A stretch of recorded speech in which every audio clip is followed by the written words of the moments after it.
Deixa, então. Espera aí.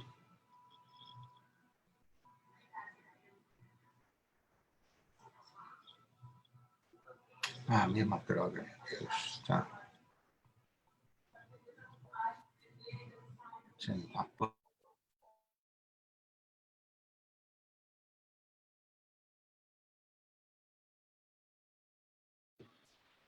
Estamos.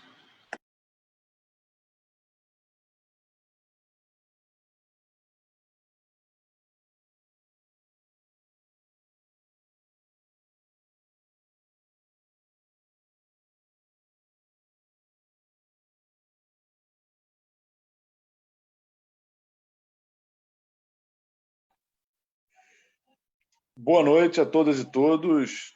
Boa noite quem está entrando aí nas redes, começando a nos acompanhar pelo Facebook.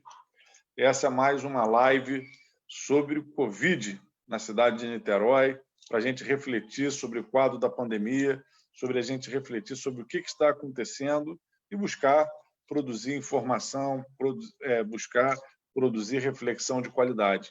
E hoje o nosso convidado é o César Macedo, médico, sanitarista, especialista em saúde pública e presidente da Associação de Servidores da Saúde do município de Niterói. César, boa noite. Muito obrigado aqui pela sua presença. Abre aí o microfone para falar, César.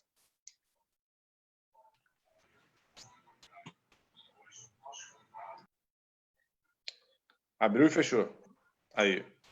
Aí, está aberta? Boa noite, César.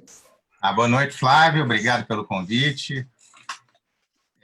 Agradeço o convite em nome da Associação dos Servidores e em nome dos servidores da cidade, que tem uma longa tradição de luta na cidade de Niterói por um sistema de saúde universal, integral e igualitário. Nossa história remonta à não existência do SUS ainda. Com certeza. César, eu quero, em primeiro lugar, pedir desculpas também para quem está nos assistindo pelo atraso. A gente teve uma série de problemas técnicos aqui para conseguir se conectar e começar, na verdade, parabenizando aos profissionais de saúde da cidade de Niterói, te parabenizando para estender nossos parabéns a todos os profissionais de saúde da cidade de Niterói, que num momento tão difícil como esse que a gente está vivendo, estão segurando a barra, estão segurando a pressão e estão nos ajudando a enfrentar essa pandemia. A gente sabe que o Brasil, infelizmente, é um dos países no mundo onde os profissionais da saúde têm ficado mais expostos. Tivemos mais óbitos aí de enfermeiros, profissionais da saúde, que são fundamentais, que estão trabalhando para salvar vidas e que muitas vezes, inclusive, estão tendo que enfrentar também vínculos precários de trabalho. Hoje, no estado do Rio de Janeiro, por exemplo, profissionais da saúde vinculados a diferentes OS estão sem receber seus salários. A gente está numa batalha, está numa luta para que essa situação se regularize. A gente tem lutado muito para acabar com as OS no estado do Rio de Janeiro. Elas têm sido visivelmente ferramentas de corrupção, de nepotismo, de quebra de princípios de gestão pública, e, na verdade, enfraquecem o SUS, enfraquecem o Sistema Único de Saúde.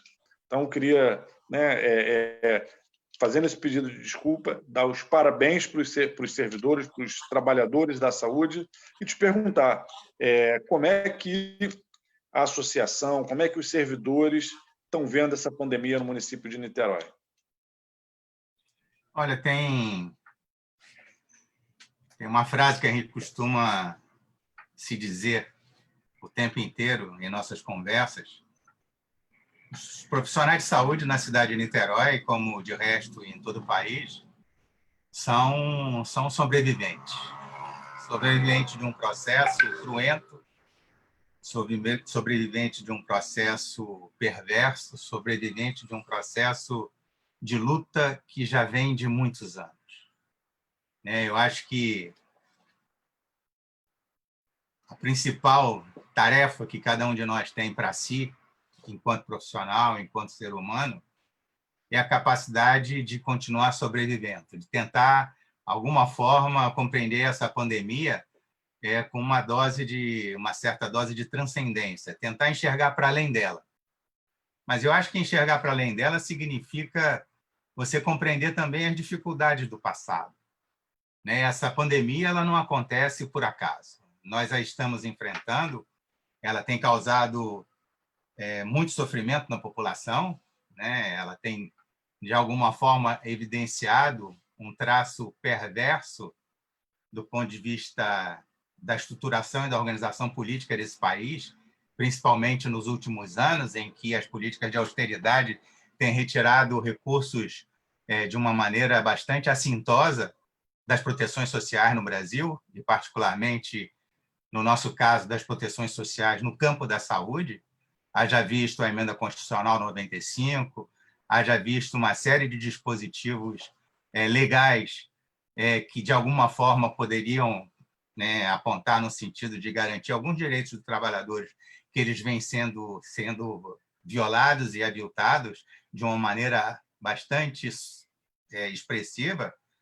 Mas a compreensão que a gente tem, e eu acho que a gente procura discutir com os profissionais de saúde, com os nossos colegas, né, que ao nos atingir, né, ao atingir duramente os profissionais de saúde com contratações a partir de vínculos multiformes, precarizações das mais diversos matizes, né, existem, né, isso na cidade de Niterói, mas pelo Brasil afora isso acontece também, né, grande parte dos nossos colegas tem vínculos precários. E aí eu costumo dizer que são precários de diversas naturezas. Aqueles que são estatutários, que têm vínculos formais, né, que entraram no serviço público a partir de concursos, né, o pessoal do município de Niterói, o pessoal do Estado, né, que não tem o seu PCCS implantado, o pessoal do Estado particularmente, nós em Niterói temos um PCCS absolutamente aviltante, altamente indigno, né, para além desses profissionais que têm formas precárias do ponto de vista das suas relações diretas, né, porque o salário é de onde a gente vive. Você tem um volume muito grande de profissionais que são contratados por RPA. Né? E, para além dos RPAs, mais recentemente, eles introduziram novas formas de precarização, tipo contratos temporários. Né? E mais uma inovação do ponto de vista da precarização são os contratos via organizações sociais. Né? E dentro das organizações sociais você ainda tem vínculos, alguns que são por CLT e alguns que são pejotizados. Né? Ou seja, a gente precisa compreender como profissional que essa perversão do ponto de vista da relação de trabalho, que tem um impacto muito forte do ponto de vista da fragmentação da organização da rede de atenção e de serviços, ela significa, na prática, um afrontamento, né, contra uma coisa que são os direitos sociais. Né? É a saúde da população que está sendo atingida. Nós acabamos sofrendo num determinado momento por relações aviltantes, mas o direito que está sendo retirado para além do nosso é o direito da população ter serviços com densidade tecnológica, com densidade assistencial em número e em consistência, suficiente para atender o conjunto das suas necessidades. Então, isso para nós isso é muito sério. Né? A pandemia ela agudiza isso.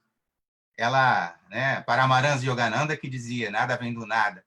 Quer dizer, a pandemia ela evidencia o existente, né? Por mais que esse evidenciamento ele acaba mostrando a face mais cruel de um processo de negação de direitos sociais, de negação da saúde.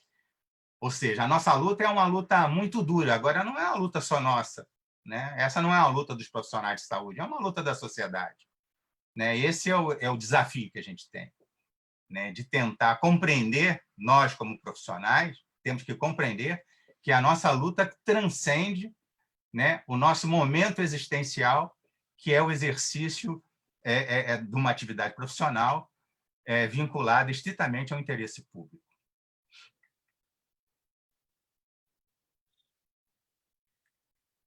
Tá sem som.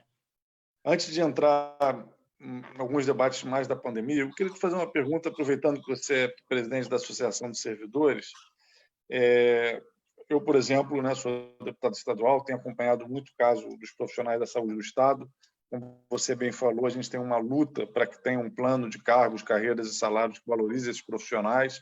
Nós temos vários profissionais de nível superior que recebem, né, como salário base, menos de R$ 1.500. Temos vários profissionais da saúde que recebem como salário base menos de um salário mínimo, tem que ser complementado para que eles tenham uma remuneração superior ao salário mínimo. Chegamos a aprovar um plano de cargos, carreiras e salário que a gente não tem conseguido implementar, porque o governo se recusa usando um argumento do regime de recuperação fiscal.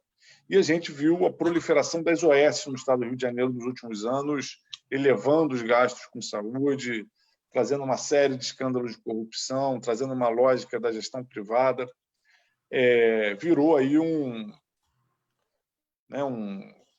aparelho de corrupção permanente. A gente agora, nessa sucessão de secretários que estão entrando e se vendo sugados por isso, isso é muito latente. Ou seja, por um lado, a privatização, esquemas de corrupção, e, por outro, a desvalorização dos profissionais da saúde. Eu tenho dito muito para os profissionais da saúde do Estado que a gente só vai conseguir interromper o processo de desvalorização que eles enfrentam quando a gente conseguir derrotar as OS, que fazem parte da gestão estadual e que estão como pano de fundo da maior parte desses escândalos. Como é que está a situação do servidor da saúde em Niterói do ponto de vista da carreira e do ponto de vista do seu papel estratégico na rede? Ou seja, no Estado, a gente vê que o servidor está sendo cada vez mais colocado em escanteio. E aqui no município de Niterói, a gente sabe que tem pelo menos aí uma unidade hospitalar, né, o Getulinho, que já era gerido por OS, agora o Hospital da Região Oceânica também é gerido por OS. Como é que está essa situação aí no município, do servidor e desse modelo de gestão? Olha, o modelo de gestão é um modelo de gestão perverso, na sua totalidade. Primeiro, porque, repetindo um pouco do que eu havia dito, os salários dos profissionais de carreira, dos profissionais concursados, é um salário muito baixo, né? O salário de um médico, por exemplo, em início de carreira, né? A gente teve, inclusive, publicado, ano passado, um concurso, né? Nesse concurso, o salário do médico era R$ 2.500, R$ 2.600, né? Então, e o salário do profissional de nível médio, né, chegava a R$ 1.000 e poucos. Então, é um salário muito baixo. E é muito, assim, é muito aviltante, porque, na mesma ocasião, foi publicado um edital para a fundação privada, uma fundação estatal de direito privado, que foi criada no município e acabou ainda esse concurso acabou não acontecendo ainda, por conta da pandemia, e houve a suspensão. Então, a gente tinha 2 concursos acontecendo, né? 2 concursos com editais publicados. Nesses 2 concursos, você tinha, para simplificar, você tinha médicos para ser contratado pela Fundação de Direito Público, com salário inicial para a mesma carga horária de R$ 2.000 e poucos. Enquanto você tinha médicos, né, também iniciais, para a mesma carga horária, com salário de R$ 8.000. Né? 3 vezes mais, pelo menos. 3 vezes mais, pelo menos, daí para mais. Então, assim, isso em concursos que iam acontecer no mesmo momento.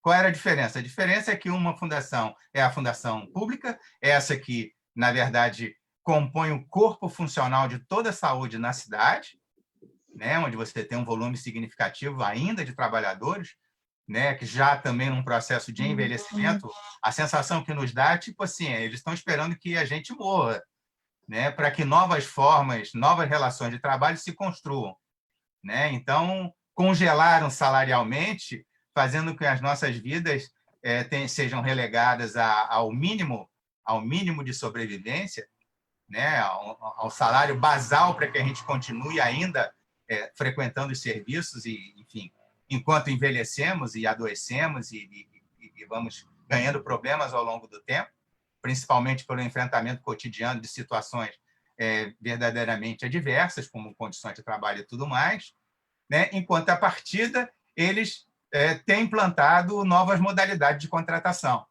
Né? Uma foi essa da Fundação Estatal de Direito Privado, né? Que seria os médicos de família e a saúde mental, né? Nesse momento, essas pessoas elas têm contratos também precários, né? Mas tem um concurso à vista a ser realizado, enfim, possivelmente depois da pandemia, mas com essa defasagem salarial bastante absurda. Ainda temos um volume muito grande que nenhum dos dois concursos vai tentar contemplar, né? Porque ainda tem, pelo volume, pelo número de profissionais ainda, né? E que você ainda tem, por exemplo, no Carlos Teles e nos pronto-atendimentos, no Mário Monteiro, ainda tem um volume muito grande de profissionais que têm RPA, que são contratados de RPA, e não é absurdo, porque tem pessoas que já têm contrato de RPA com 5, 10, 15 anos. Então, sabe, são contratos temporários que se perpetuam. E nessa perpetuidade, você cria, né, injustiças salariais, e depois essas pessoas vão ter seguramente problemas no momento da aposentadoria, que vão ser bastante sérios. Então, essa é uma relação perversa. E agora, com essa nova OS da região oceânica, a gente teve ciência, né, até porque eles lançaram um edital de seleção de profissionais, exigindo que as pessoas tivessem PJ, né, fossem personalidades jurídicas.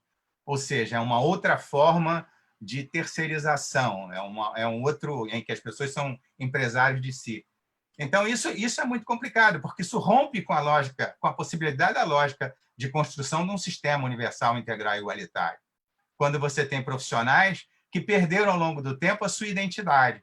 Os únicos profissionais que ainda se imaginam como servidores públicos, profissionais de saúde no exercício da função pública, são aqueles profissionais que têm seus vínculos mais estáveis, mas salários deteriorados. Esses ainda se incorporam o direito, o sentido de serem profissionais de saúde. Aquelas pessoas que são RPAs, elas não conseguem ser, qual é a identidade funcional, ela se esfuma, ela se deteriora com o tempo. Aqueles que são contratados por OS, o patrão deles é a OS, né? Eles não se compreendem como servidores públicos. Os que serão contratados possivelmente pela essa nova fundação, sei lá bem eu que identidade cultural e profissional essas pessoas vão ter.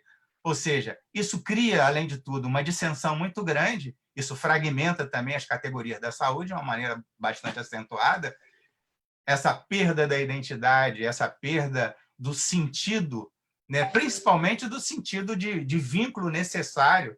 Você sabe muito bem que os profissionais de saúde eles se constroem enquanto equipes a partir de processos que são coletivos, né? De processos em que os saberes são compartilhados, são compartidos. Com tanta fragmentação, isso dificulta. E não adianta você falar, temos uma política de humanização, ou uma política de sei lá o quê, quando, na prática, as relações de trabalho, as relações formais, são as que acabam determinando a maneira como as pessoas se comportam. Isso traz um prejuízo muito forte para o Sistema Único de Saúde. A gente vai precisar compreender isso, né? Essa é a grande agonia, é a grande dificuldade, e é para onde a gente aponta, assim, né? A sensação que eu tenho, né, principalmente quando vem determinados exercícios de retórica com relação dessa sensação pós-pandêmica, né, que eu acho que isso aí é uma discussão que a gente precisa ter do ponto de vista epidemiológico, a questão é muito mais complexa e muito mais complicada do que isso. Mas essa retórica do pós-normal, aí eu costumo dizer para as pessoas, o pós-normal significa a tentativa de perpetuação do velho anormal.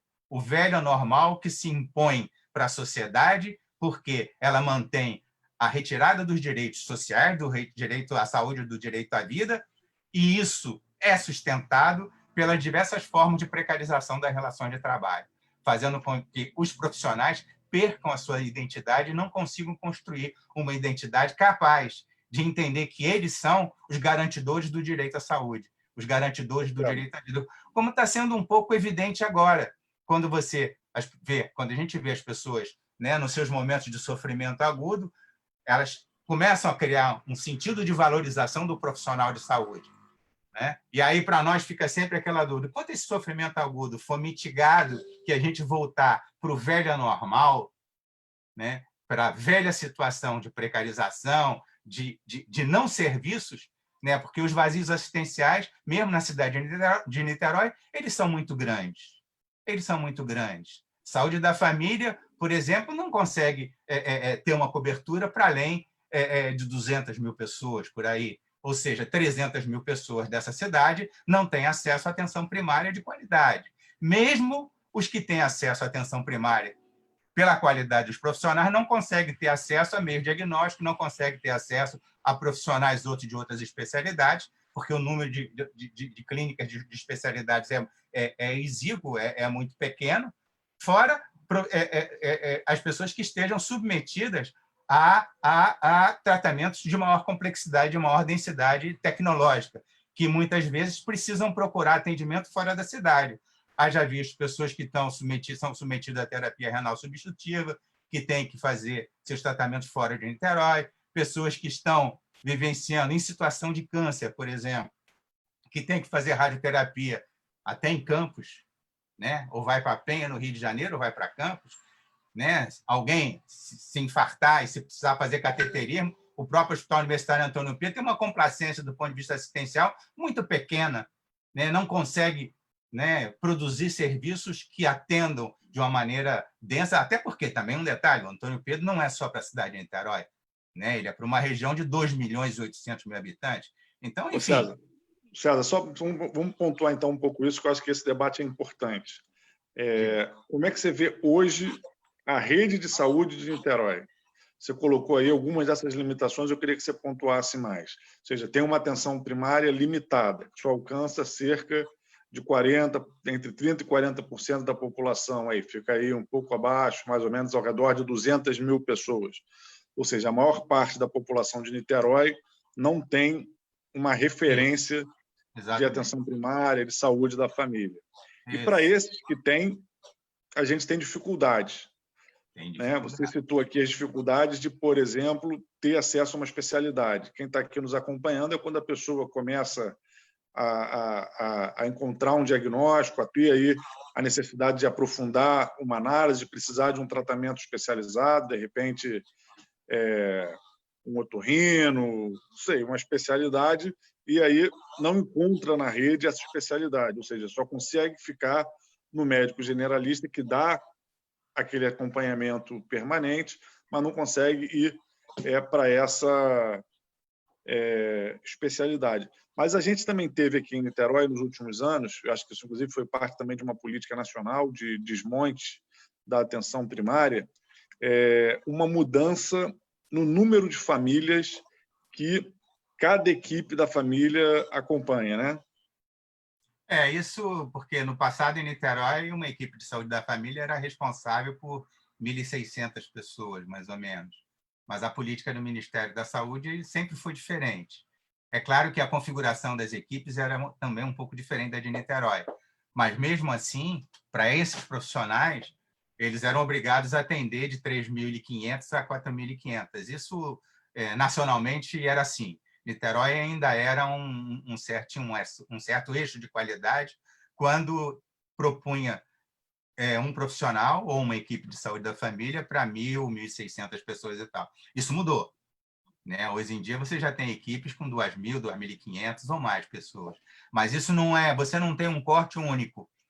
Na verdade, em cada setor você tem... Então, isso é muito diferente. Então, isso também cria uma fragmentação territorial, muitas vezes difícil de se compreender, né? Você precisa estar dentro do programa lá, até hoje o programa de medicina de família, o programa médico de família, chama programa, quando já não era para ser programa há muito tempo, né? Programa tem começo, meio e fim, né? Então, o médico de família ele é um componente da estrutura assistencial, né? Da atenção primária, é uma modalidade particular, é um modelo dentro do modo de atenção promocional da qualidade de vida, baseado na atenção primária, baseado na medicina de família, né? Esse modelo ele é muito importante, né? Ele é fundamental. Agora, ele precisa ter uma densidade do ponto de vista do espaçamento territorial, ele não pode ser voltado da maneira como sempre foi feito na cidade, altamente focalizado, mesmo que a retórica inicial seja mas os médicos de família são para as populações mais vulneráveis e tal. Por trás do discurso da vulnerabilidade tem um outro componente do ponto de vista da lógica do planejamento, que é o componente da focalização. Né? Um programa médio de família é altamente focalizado, ele está voltado para frações da população, quando ele deveria ser a base de organização de um sistema universal, em que todas as pessoas poderiam ter acesso a ele. Agora, a universalidade, né, a gente chama de a tríade indissociável, a universalidade, a integralidade, né, e a igualdade. Né? Então, na verdade, assim, o médico de família ele é super importante. Agora, ele sem meio de diagnóstico, sem acesso a determinados componentes, até porque o raciocínio clínico médico hoje depende de determinados conjuntos de tecnologias que tem que estar acessível, até porque não é nem tanta sofisticação. Não tem sentido você pedir uma ultrassonografia para fazer um diagnóstico de alguma patologia e leve 2, 3 meses para poder ter resultado. Não tem sentido você pedir um cateterismo cardíaco para um paciente na cidade de Niterói, ele tem que fazer em Vassouras. Né? Você não tem. Então, isso é muito complicado, isso é muito complexo. Nesse momento que a gente está enfrentando agora, né, com a pandemia, eu acho que, ao mesmo tempo que as pessoas estão valorizando cada vez mais o Sistema Único de Saúde, a saúde pública, elas também estão sentindo na pele algumas limitações. Você agora citou uma que eu acho importante e que a gente tem defendido, né? Eu defendo, você defende, tem que ser mudada. Que o Programa de Saúde da Família em Niterói ele se consolidou com o perfil de uma política pública focalizada, ou seja, ele é feito para atingir somente uma parcela da população. Por mais que seja justo que se comece pela parcela que mais precisa, pela parcela, inclusive, cujas determinações sociais são mais importantes, e aí o Programa de Saúde da Família presente nos territórios mais pobres é ainda mais importante para acompanhar essa questão, não tem por que ele se limitar só à população mais pobre. Né? A gente tem um sistema único que a gente defende, que é consagrado constitucionalmente como universal, como integral e que tem que garantir atendimento com equidade. A gente tem no Brasil exemplos de municípios cuja cobertura da saúde da família é mais ampla do que de Niterói, que você agora pudesse se lembrar, citar. Olha, exemplos tem, né? Municípios menores, geralmente é muito mais fácil você ter coberturas mais ampliadas. Mas eu acho que são poucos os exemplos de municípios que você possa dizer você tem conjunto de equipe de saúde da família que cobre toda a população. E com detalhe, né? Existe a cobertura formal do ponto de vista da relação profissional, horas trabalhadas, grupo de população, existe o mundo real.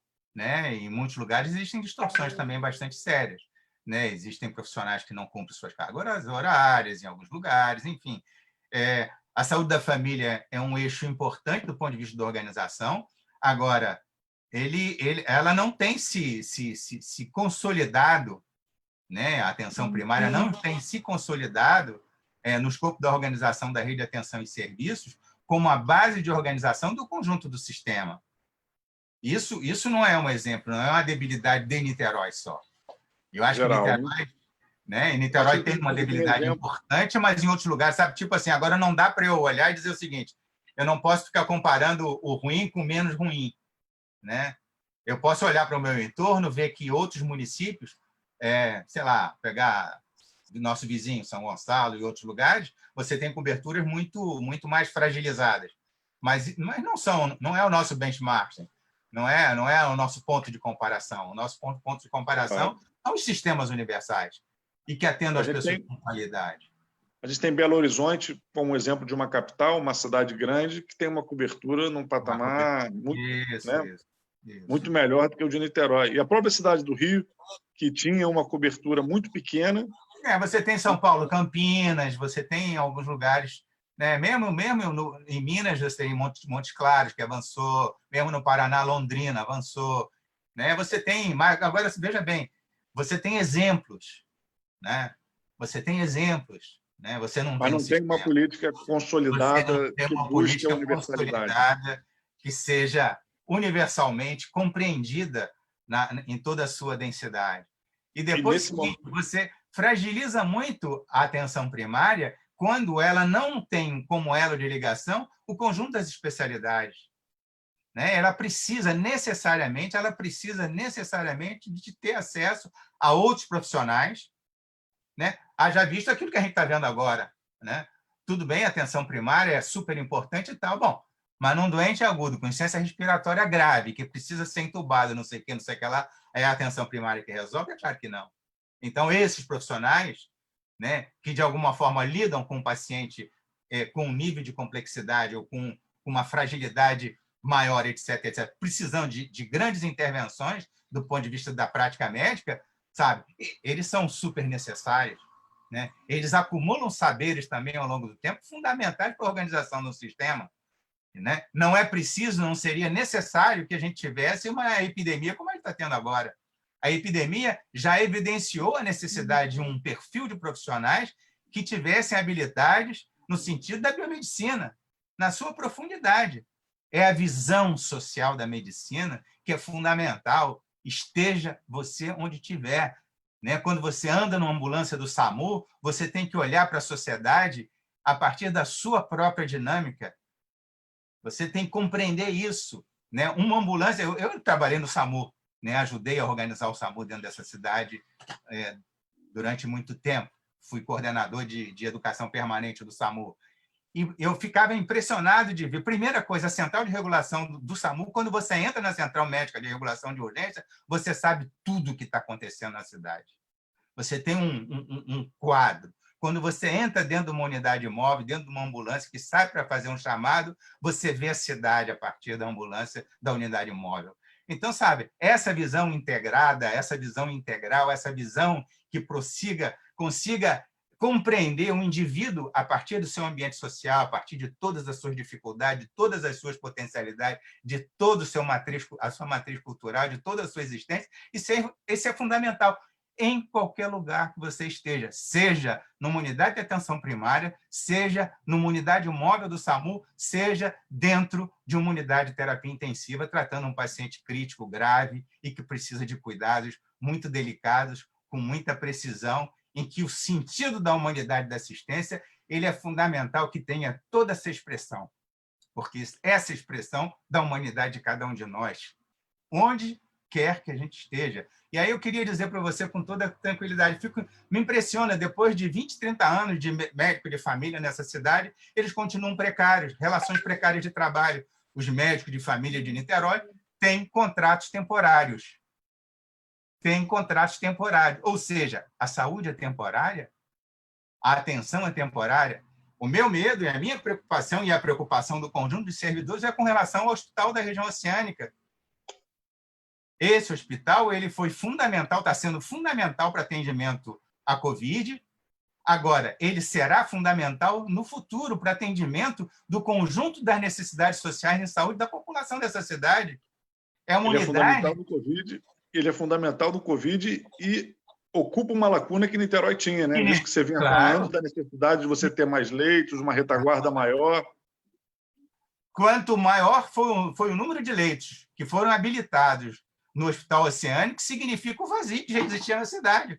Um vazio imenso, um vazio pelo menos de 140 leitos. Tem mais, o vazio é maior. Né? O vazio é muito maior, porque a gente não está levando... A gente está olhando para a Covid, mas não está olhando para os infartados, não está olhando para quem tem AVC, não está olhando para o trauma, não está olhando para o envenenado, não está olhando para a grande violência, não está olhando para outras coisas. Né? Embora eu acho que seja fundamental que isso entre na nossa pauta de discussão. É fundamental que a gente comece a compreender isso. Né? A necessidade do SUS, o SUS é uma necessidade da vida. O SUS é uma necessidade de profissionais de saúde, mas é necessidade de profissionais de saúde que entendam as suas ações a partir da garantia do direito à saúde. Sabe? Ninguém mais do que nós, profissionais de saúde, somos os profissionais da garantia do direito à vida. Eu acho que isso é fundamental que a gente compreenda.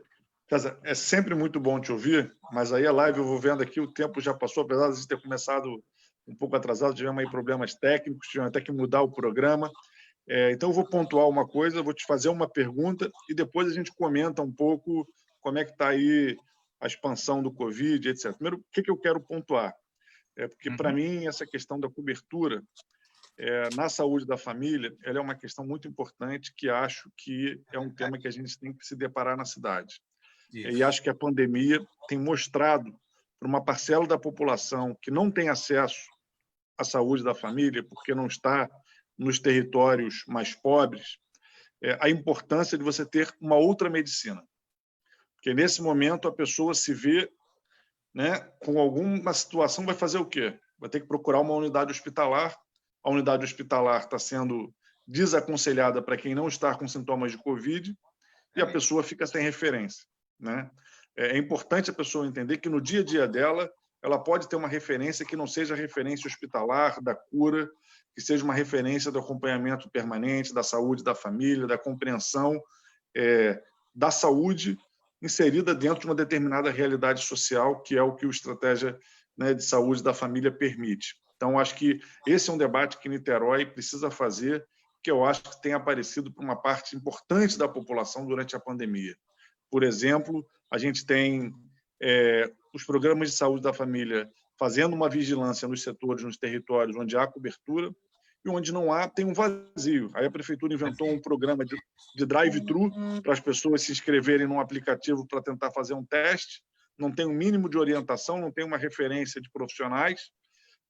Você entra no aplicativo, parece até um sorteio, se você vai ser contemplado ou não para fazer um teste. E as pessoas ficam numa insegurança.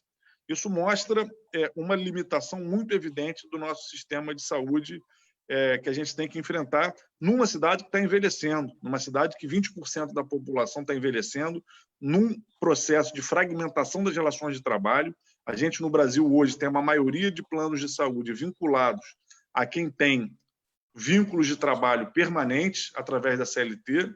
Isso está diminuindo, estamos batendo recorde de desemprego e tem uma parcela da população que está no limbo, porque nem está nos territórios da pobreza mais grave, que é onde chega o saúde da família, e nem tem acesso à saúde privada e fica num limbo, né, que a gente tem que enfrentar. Mas eu só queria pontuar isso, né, já que a gente está pensando tanto pelo SUS, mas queria te fazer uma pergunta, né? A gente, antes de entrar aqui ao vivo, estava conversando sobre a pandemia e o SUS. Queria te fazer uma pergunta um pouco aberta, não pode ser muito longa a resposta, para a gente comentar um pouco os números aí da pandemia e partir aí para o nosso final, mas queria te levantar essa bola para você me falar sobre isso de uma forma um pouco mais aberta. Olha só, Flávio, eu acho que é complicado essa discussão da pandemia e, principalmente, a discussão da ruptura nesse momento com aquilo que a gente vinha construindo, que era o isolamento social. Né, do ponto de vista do Covid, do coronavírus, né, o isolamento social é fundamental. Aliás, é o único meio que a gente tem para enfrentar. Né? Então, essa é uma arma que você não pode armar e desarmar o tempo inteiro. Né? Até porque isso cria uma confusão de compreensão e de entendimento por parte das pessoas muito séria.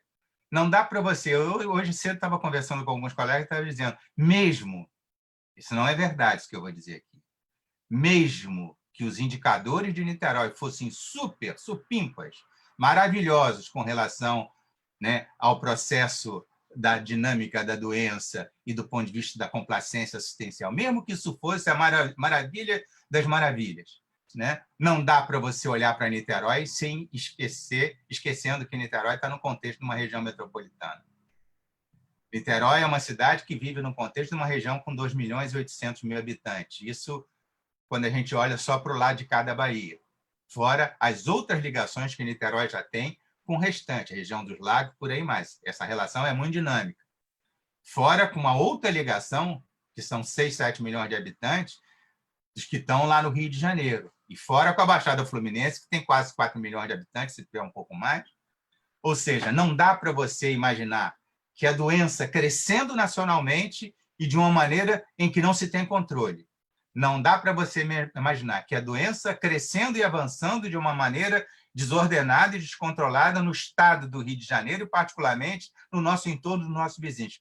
Que aqui você vai ter o império uma maravilha e uma essência em que nada totalmente infensa, totalmente isenta de qualquer relação com o restante, sabe? É complicado isso, é uma relação muito, muito, muito complicada. É uma atitude, a meu ver, né? A meu ver, enviesada por um conjunto de pressões vinda principalmente da esfera econômica, sei lá de onde está vindo, mas que coloca em risco o conjunto da população dessa cidade.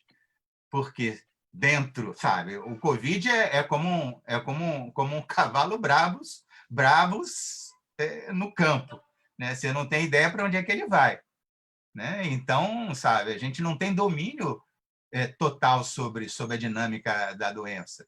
Né? Mesmo algumas medidas que Niterói adotou que foram, a seu ponto, corretas, né? A gente não tem acesso a certas informações para que a gente pudesse ter inferências com maior segurança. Né? Mesmo, Niterói vai expandir lá a testagem e tal, não sei o que. Sim, mas como é que está sendo feito isso? Em que regiões? Sabe? Como é que isso está tendo? Qual é essa dinâmica territorial? Como é que isso está se dando?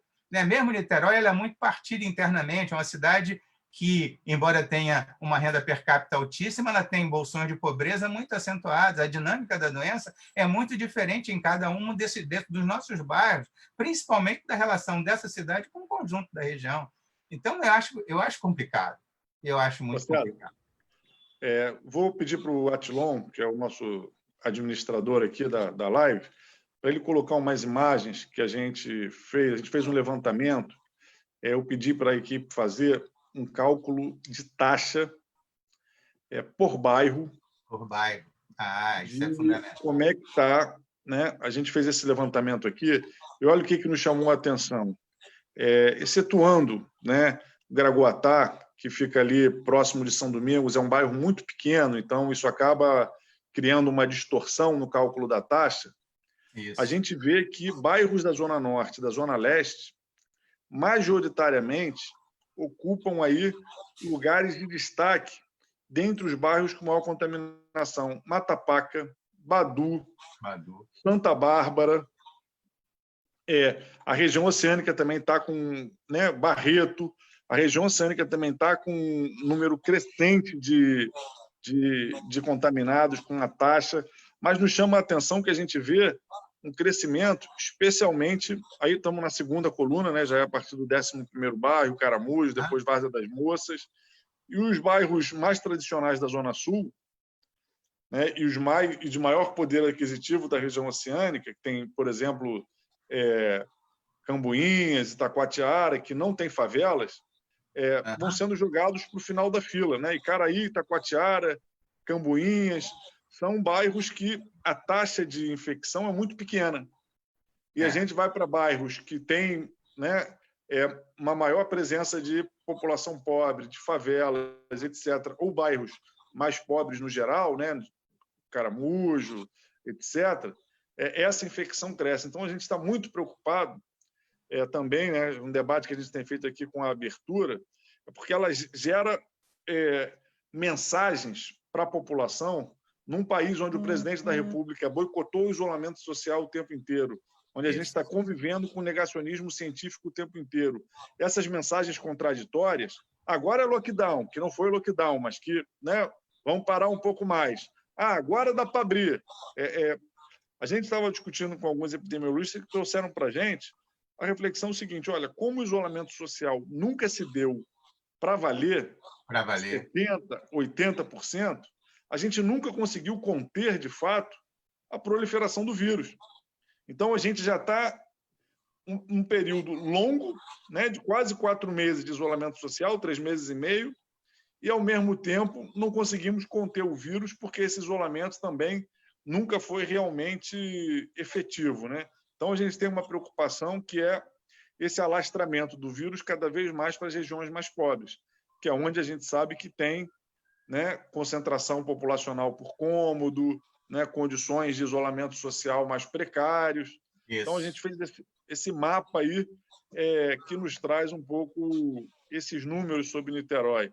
A gente vê ali, eu faço questão de ressaltar que o Gragoatá, por ser um bairro muito pequeno, acaba gerando aí uma distorção matemática. Fora da curva. Mas, na sequência, vem Matapaca, Jurujuba, que é um bairro que está na Zona Sul, mas é um bairro também com uma população... né, de pescador e tudo mais. Exatamente. Badu, aí vem Itaipu, na região oceânica, que eu também destaquei, aí vem Santa Bárbara, Barreto, Ilha da Conceição, Maceió, bairros, né, de uma população, né, trabalhadora de mais baixa renda, né, classe média baixa. Tem aí uma periferização do processo de infecção com coronavírus, também é muito preocupante, né? É verdade, você tem razão. Você tem razão. Isso aí a gente colocou no nosso último boletim e estou te mostrando porque tem muito a ver com isso que você está falando aí, né, desses sinais trocados. Mas eu quero pedir também para o administrador colocar aqui uma matéria que saiu no jornal O Globo de ontem, que falava justamente disso que você falou, do isolamento social e da importância de você pensar a região metropolitana. A gente, né, por exemplo, estava assistindo a uma queda, né, no número de casos na capital e a gente viu, de repente, com o afrouxamento do isolamento social, uma retomada do número de casos muito grande. Pode mostrar, Tilão, aquela matéria ali mesmo. Peço que você desça um pouco mais com ela para mostrar aquelas curvas, né? Primeiro aqui as cidades, rapidamente. Para aí nas cidades, Niterói aparece como a quinta cidade com maior número de óbitos e a segunda cidade com maior número de casos. A gente tem dito sempre que, como Niterói tem uma política de testagem mais massificada do que os municípios vizinhos, esse número maior em Niterói não é para gerar pânico, né? Temos mais testes, mas ele serve para mostrar que a cidade também está muito infectada, né? Ou seja, não controlamos o vírus, né? A gente está tendo tratamento, está tendo testagem, mas o vírus está crescendo. Não é à toa que mesmo... Pelo número de óbitos, é importante você ver o seguinte, a taxa de mortalidade, não é letalidade, não. Letalidade porque ela está impregnada por conta da testagem. Aí você aumenta o N, é claro que ela diminui. Mas quando você joga isso em cima da população total, a mortalidade desses municípios ela é muito semelhante. Sim. Né? Não é muito diferente a mortalidade por 100 mil habitantes de Niterói para São Gonçalo, por exemplo, que tem 1.200.000 habitantes, mais ou menos. Nesse momento, a nossa taxa de mortalidade está mais alta que a de São Gonçalo. Está mais alta, pela conta que é. Daqui não está com mais, dá para ver de cabeça, São Gonçalo tem mais que o dobro da nossa população. Isso.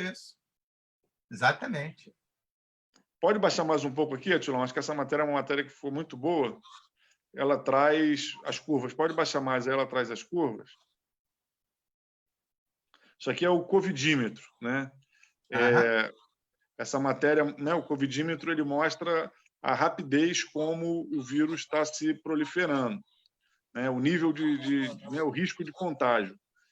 A gente chegou a ter na semana passada um risco moderado, tanto no estado quanto na capital, e com o afrouxamento das medidas, né, que foram sendo feitas nas últimas 2 semanas, e essa semana, né, se consolidou, mas que já vinham sendo feitos, isso já começou a se refletir no aumento da velocidade no número de casos, e na capital, que estava no amarelo, já voltou para o laranja, e no estado, que estava entre o amarelo e o laranja, já está entre o laranja e o vermelho.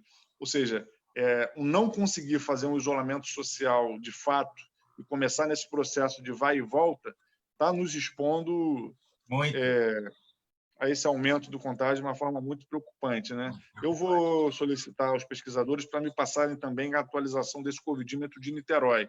Eles também incluíram Niterói nas análises, né? O UFRJ, eles têm feito sempre da capital, do estado, 2 polos da região metropolitana, de Niterói e de Caxias. Eles escolheram esses universos para estar mantendo atualizados. A gente vai ver se manda no nosso próximo boletim o covidímetro de Niterói atualizado.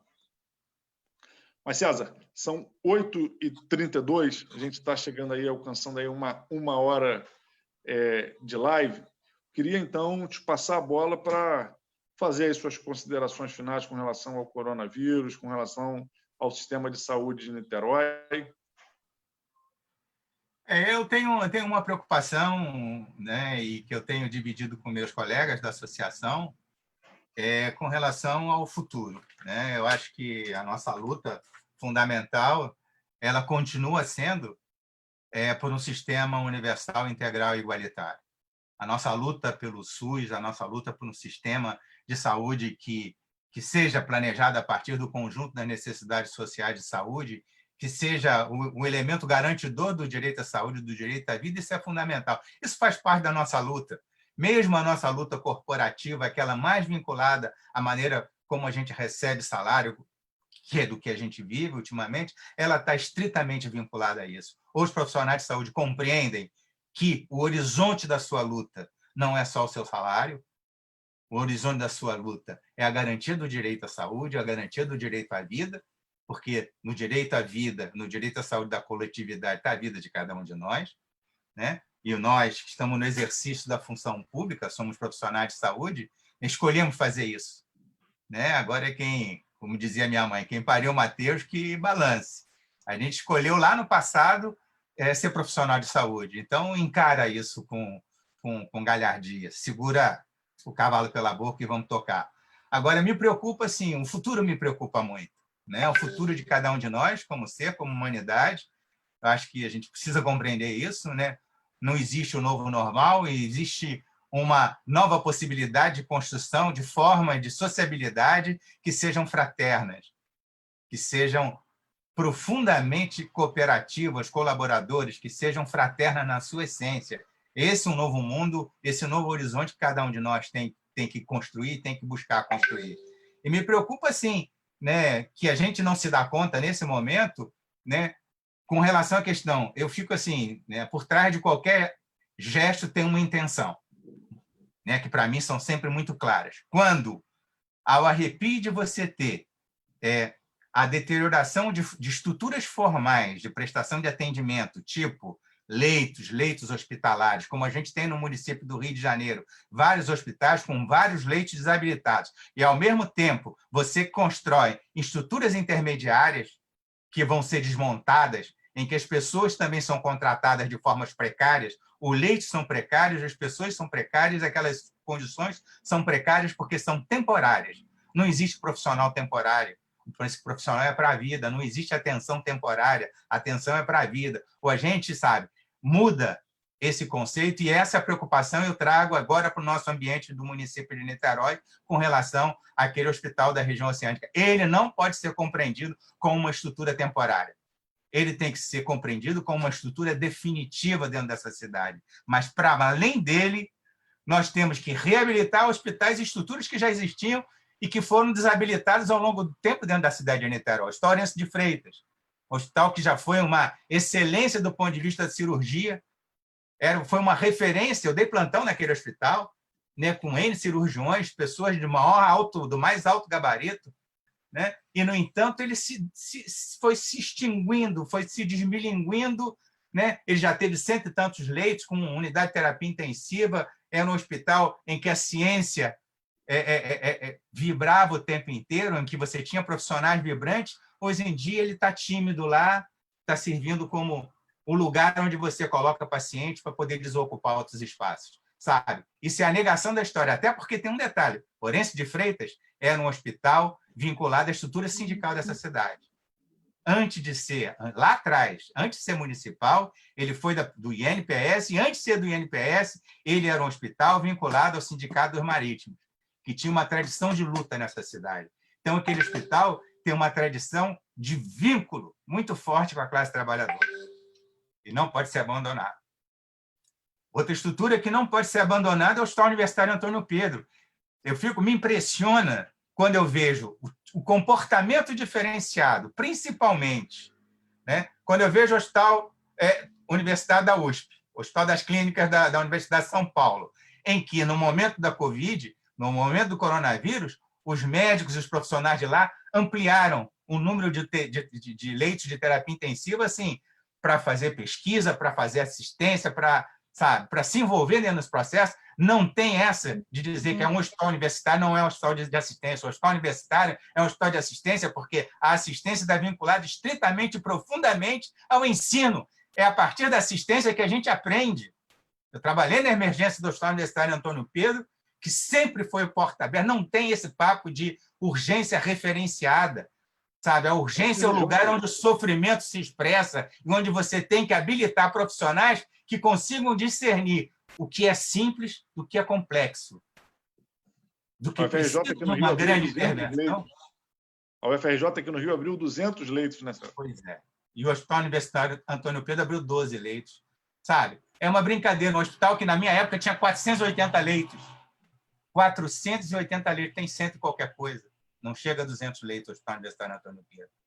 Sabe? Não dá. Não dá. Não dá. O Hospital Carlos Tortelli é um hospital complicado por si só, porque era uma estrutura ambulatorial que foi sendo transformada, mas precisa ser transformada dentro de um projeto convincente para definir o seu perfil, não a partir de si, definir o seu perfil a partir do conjunto de base, da base assistencial em leito dessa cidade.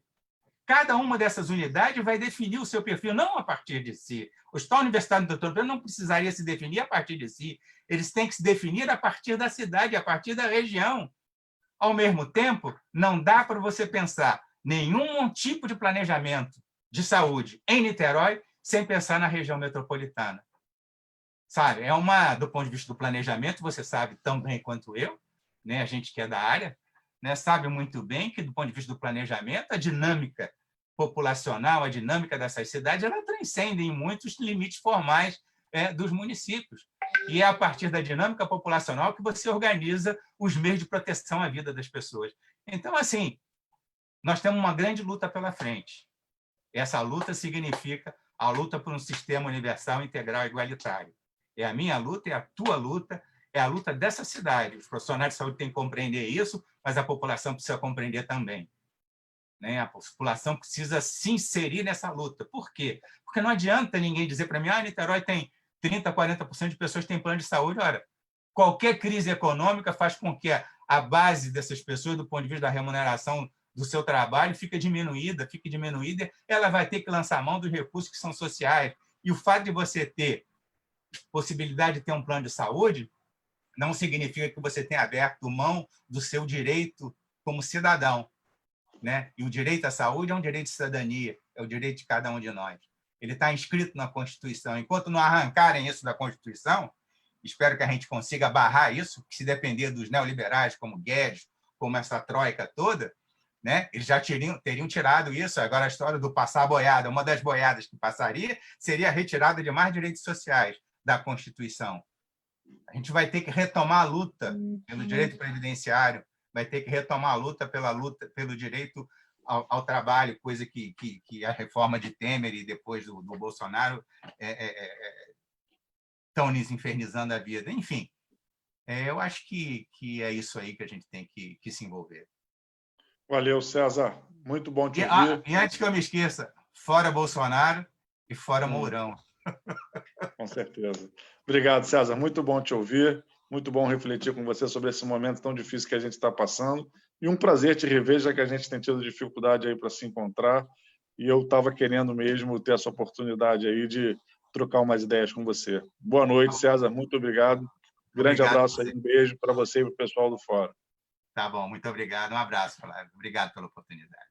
Valeu. Valeu, gente. Boa noite. Obrigado a todos e todas que nos acompanharam em mais essa live, buscando refletir sobre a pandemia, coronavírus, Sistema Único de Saúde, promoção da saúde na cidade de Niterói, no Rio de Janeiro e no Brasil. Obrigado, gente. Um abraço.